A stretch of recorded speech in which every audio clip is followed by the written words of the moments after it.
नमस्कार, मी अनुराधा तांबोळकर. अनुराधा चॅनलमध्ये तुमचं खूप खूप स्वागत आहे.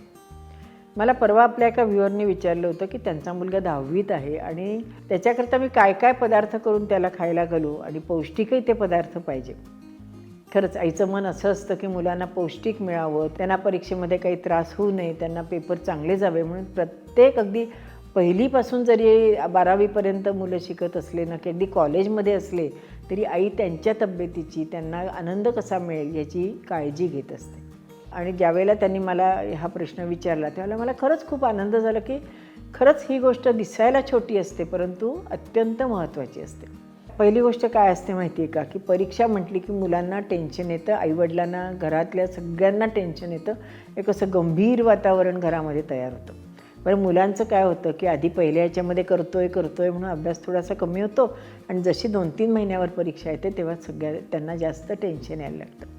अशाच वेळेला आपल्याला वाटतं की त्याला चांगली एनर्जी राहावी, त्याच्या लक्षात राहावं म्हणून आपण त्यांना पौष्टिक अन्न द्यायची या 3-4 महिन्यामध्ये आपण प्रयत्न करत असतो. पण खरं सांगू का, मुलांना वर्षभरच आपण चांगलं उत्तम अन्न देण्याचा प्रयत्न करावा.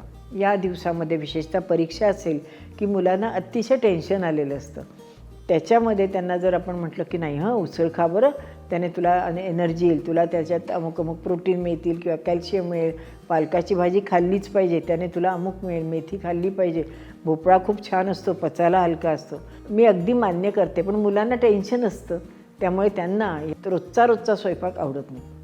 आता तुम्ही म्हणाल मग काकू तेच तर आम्ही तुम्हाला विचारलं की मग द्यायचं काय मुलांना. अशा वेळेला मुलांना आपण मुगाचे पदार्थ जास्तीत जास्त देण्याचा प्रयत्न करावा.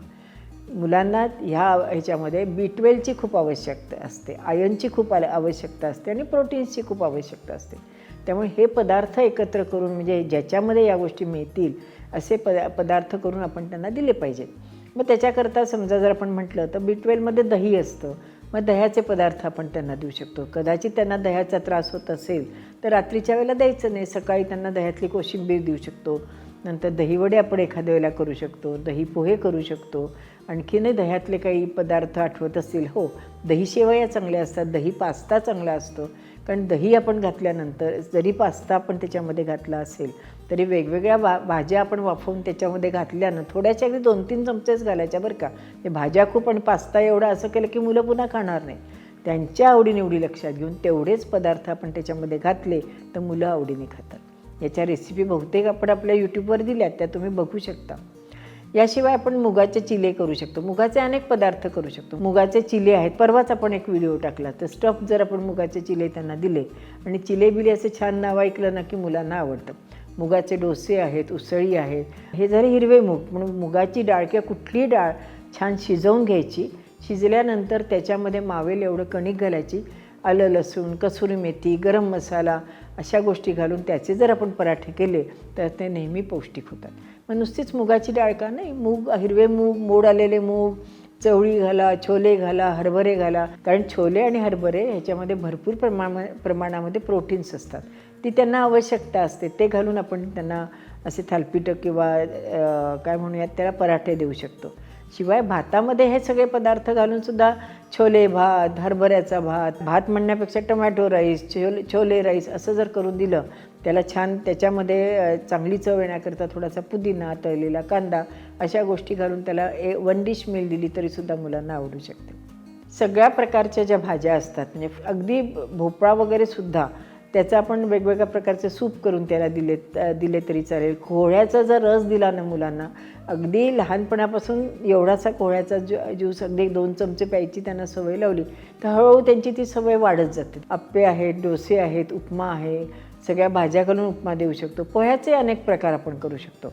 अशा पद्धतीने आपण त्यांना वेगवेगळे पदार्थ आहे त्या पदार्थात जर दिले तर ती मुलं आवडीने खातात. आणि म्हणताना मात्र म्हणायचं तुला आवडतात म्हणून हा पोह्याचा प्रकार केला आहे बरं का, कटलेट केलेत बरं का, असं म्हटलं की मुलं खुश होतात. अरे हो, कटलेटवरनं विषय निघाला, पॅटीस आहे, कटलेट आहे, यासुद्धा ह्याच्यामध्ये सगळ्या भाज्या घालून जर आपण शॅलो फ्राय करून मुलांना दिलं तर त्यांना ते नक्की आवडतं.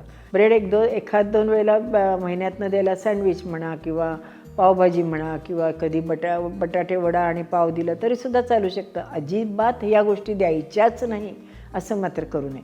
फक्त एवढंच मी सांगेन की हॉटेलमध्ये किंवा बाहेर जर खाल्लं तर एखाद्या वेळेला त्यांना त्रास होण्याची शक्यता आहे. आणि आत्ता जर काही कारणाने त्रास झाला तर परीक्षेच्या वेळेला त्यांचे 3-4 दिवस वाया जातात आणि अभ्यास होत नाही. त्यामुळे ही मात्र काळजी आपण घेतली पाहिजे. आता पेयमध्ये जर आपण म्हटलं तर लिंबू सरबत उत्तम, आमसुलाचं सरबत उत्तम, कारण लिंबू सरबत घेतल्यामुळे सी विटॅमिन त्यांना जातं. फ्रीजमध्ये एका बाटलीमध्ये आपण छान गोड म्हणा किंवा नुसतं लिंबू सरबत आणि मीठ असं घालून जरी फ्रीजमध्ये ठेवून दिलं, त्या 2 पुदिन्याची पानं टाकावीत, म्हणजे त्या सरबताला छान पुदिन्याचा वास लागतो. अर्थात मुलांना पुदिना आवडत असेल तर जे मुलांना आवडतं ते त्या सरबतात घालावं. समजा मी आता हे करत असेल तर मला आवडतं म्हणून मी त्या सरबत तसं करणं ते मुलांना आवडणार नाही. एखाद्या वेळेला चहा द्यावा, कोल्ड कॉफी करावी, साधी कॉफी करावी. अनेक पेय आपण आता सध्या दाखवतो, त्यापैकी एखादं पेय त्यांना करून द्यावं. सोलकढी आहे, मुगाचं पाणी असतं ते करून दिलं तरी चालू शकतं. असे अनेक पदार्थ आहेत. कोंडावळे म्हणून एक प्रकार आपण दाखवला आहे, तो आपण देऊ शकतो. वरणफळं आहेत. इतके सोपे आणि इझी. जर आपण लिस्ट करायला, तुम्ही आता कागद पेन घेऊन मी आत्ता बोलले त्याची जर समजा यादी करायला घेतली, 30-40 पदार्थ तर आरामात निघतील. आणि आपल्या चॅनलवर असे पौष्टिक पदार्थ खूप दिलेले आहेत. आणखीन एक, कोहळा हा ब्रेनकरता खूप छान असतो, मेंदूकरता. त्यामुळे कोहळ्याचं तुम्ही किस करून त्याचं जर समजा तुम्ही थालपीठ करून दिलं तर तेही मुलांना आवडेल. पोह्यामध्ये थोडासा कोहळा घातला तरी आवडू शकतो. याशिवाय तांदूळाच्या पिठाची तांदूळाची उकड करू शकतो, कणकेचं आपण उकडपेंडी करू शकतो. असे अनेक पदार्थ आहेत की जे आपण करू शकतो. हे पदार्थ सजवण्याकरता कोथिंबीर, ओलं खोबरं याचा जरूर वापर करावा. त्याशिवाय पेरी पेरी मसाला आहे, सांबार मसाला आहे, चाट मसाला आहे. हे मसाले जे आहेत तेही त्याच्यावर जर भुरभुरून त्यांना दिले तरीसुद्धा मुलांना त्याचा उपयोग होतो.